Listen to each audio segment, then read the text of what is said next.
Ուկրաինան շարունակում է շարքից հանել ռուսական Վալբերիսի լոգիստիկ ենթակառուցվածքները։ Երեկ գիշեր ու այսօր լուսաբացին թիրախում էին Մոսկվայի եւ Լենինգրադի պահեստները։ Վերջին տվյալներով վնասվել է Վալբերիսի առնվազն 3 լոգիստիկ կենտրոն։ Ամենածանր հետևանքներն արձանագրվել են Չեխովում, որտեղ հրդեհի հետևանքով զոհվել է 5, վիրավորվել 10 մարդ։ Վերջին 3 շաբաթվա ընթացքում վնասվել է Վալբերիսի շուրջ 18 պահեստ ու լոգիստիկ կենտրոն։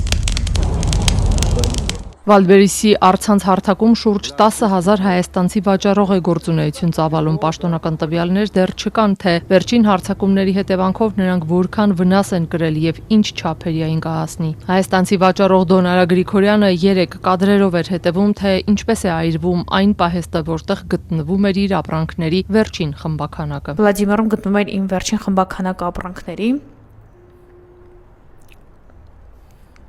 Չկա։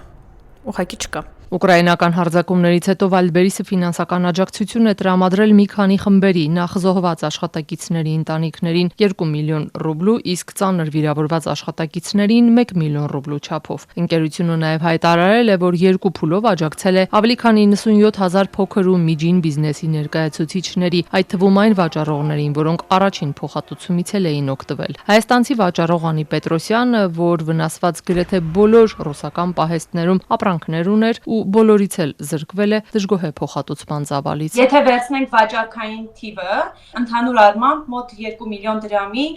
կորուստ է եղել,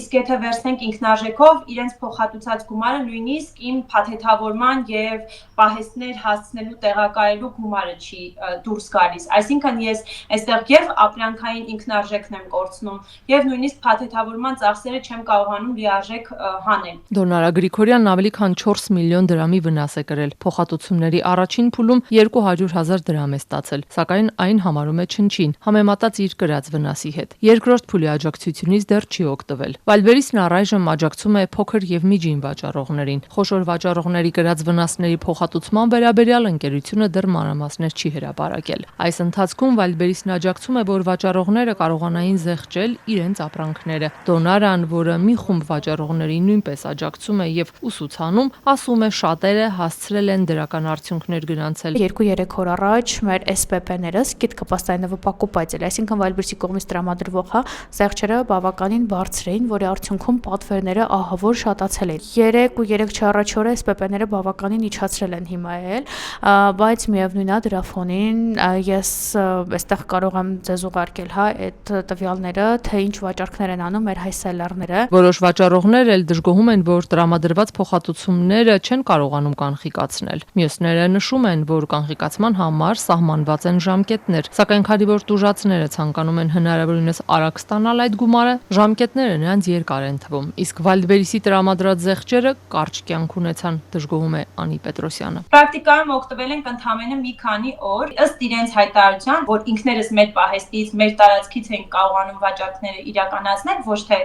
իրենց Վալբերիսի պահեստներից։ Մենք պետք է ունենայինք մինչև 52% զեղչեր, բացի մեր անձնական զեղչային համակարգ կիրառելը։ Բայց պրակտիկայում մենք այդպիսի զեղչային թիվ չենք ստացել եւ ես անձամբ որևիցե մի վաճառողի էջում նման ցուցանիշ չեմ տեսել։ Այն ապրանքային տեսակները, որոնք որ մշտապես ունեցել եմ գոնե 16-17% զեղչ իրենց կողմից, այս պահի դրությամբ ընդամենը 3.6%-ով են զեղչվում։ Հայաստանցի վաճառողները նեղսրտում են, եղած խնդիրներից բացի չի լուծվում հիմնական խոչընդոտը լոգիստիկան, ասում են հիմա դա ավելի սուր են զգում։ Պատմում են, նույնիսկ եթե վաճառողները կարողանում են պատվերները պատրաստել ու Ռուսաստան ուղարկել, ապրանքները Լարսի անցակետի խցանումների պատճառով ուշ են տեղ հասնում։ Մեր զակազները վազվրատ են լինում, որովհետև ռուս գնորդներ իրանք չեն սիրում սպասել, Իսկ մեր ապրանքը Հայաստանից դեպի Ռուսաստան գնորդին, եթե չսխալվեմ, մոտավորապես 2 շաբաթում նոր հասնում է։ Ուկրաինայի նախագահ Զելենսկին հարձակումները որակել է որպես պատասխան ռուսական հարվածներին, քաղաքացիական ենթակառուցվածքներին։ Նա պնդել է, որ թիրախավորված պահեստներն օգտագործվել են անօդաչուների եւ այլ զինտեխնիկայի բաղադրիչների մատակարարման համար։ Վալբերիսից պաշտոնապես են հերքել այս պնդումը։ Մինչ Ռուսաստանում Վալբերիսի պահեստները շարունակում են հայտնվել ուկրաինական հարվածների թիրախում, ընկերությունն ընդլայնում է իր լոգիստիկ ցանցը Ղազախստանում։ Տեղական լրատվամիջոցների փոխանցմամբ այնտեղ կառուցվում են շուրջ 260,000 քառակուսի նոր պահեստներ Ալմաթիում եւ Աստանայում։ Առաջին համալիրների շահագործումը նախատեսվում է 2027 թվականին։ Հայաստանցի վաճառողներից Դոնարա Գրիգորյանն էլ ասում է, այսօր նկատել են, որ Wildberries-ը իր ցանցում արկա ապրանքները սկսել է տեղափոխել այլ հարթակներ։ Այս նորությունը հենց նոր է պատտվում ռուսական սելերների մոտ ու մենք միանգամից poisk ենք տվել Eberon բրենդը ու AliExpress-ում բերել է, որը հենց ռուսական производства-ի ապրանքներ են, բայց AliExpress-ում, այսինքն Wildberries-ի ինչ-որ մի ձև ապրանքները տեղափոխվում է դեպի AliExpress, բայց մեզ վաճառողներից բնականաբար չի հարցրել, մեր համաձայնությունը չի ստացել, բայց շատ սելերներ արդեն իրենց ապրանքները AliExpress-ում գտել են։ Հայաստանցի վաճառողներն ասում են, ռուս-ուկրաինական պատերազմի հետևանքներն արդեն զգում են նաև իրենք Հայաստանում, չլինելով այդ հակամարտության կողմ ու գտնվելով պատերազմական գոտուց հեռու։ Նրանց կարծիքով Ուկրաինան այս կերպ փորձում է թուլացնել Ռուսաստանի տնտեսությունը, որ ամեն երկրորդ ռուսաստանցին ավելի լավ հասկանա, թե ինչ է պատերազմը։